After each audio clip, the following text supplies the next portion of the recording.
தமிழகத்தில் ஏப்ரல் 23 சட்டப்பேரவை தேர்தல். மே 4 வாக்கு எண்ணிக்கை நடைபெறும் என தலைமை தேர்தல் ஆணையர் ஞானேஷ்குமார் அறிவிப்பு. தமிழகத்தில் வேட்புமனு தாக்கல் மார்ச் 30 தொடக்கம். வேட்புமனு தாக்கல் செய்வதற்கான கடைசி நாள் ஏப்ரல் 6 என தேர்தல் ஆணையம் அறிவிப்பு. தமிழகத்தில் வேட்புமனு பரிசீலனை ஏப்ரல் 7 நடைபெறும்.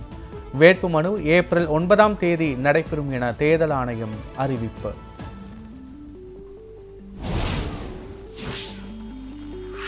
தமிழகத்தில் 5.67 கோடி வாக்காளர்கள் உள்ளனர்.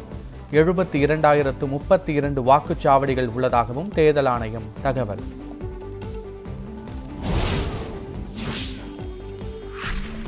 தமிழகத்தில் முதன்முறை வாக்காளர்கள் 12,51,000 பேர். 20 முதல் 29 வயதுள்ள வாக்காளர்கள் 1,05,00,000 பேர் என தேர்தல் ஆணையம் தகவல்.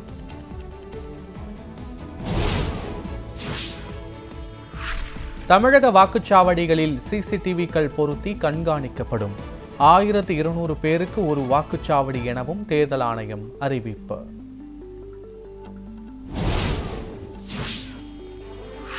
தேர்தல் தேதி அறிவிக்கப்பட்டுள்ள நிலையில் அமலுக்கு வந்த தேர்தல் நடத்தை விதிகள். தலைமைச் செயலகத்தில் முதலமைச்சர் ஸ்டாலினின் புகைப்படம் உள்ளிட்டவை அகற்றம்.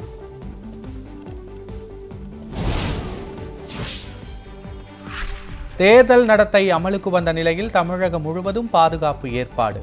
வாகன சோதனையில் ஈடுபட்ட பறக்கும் படையினர்.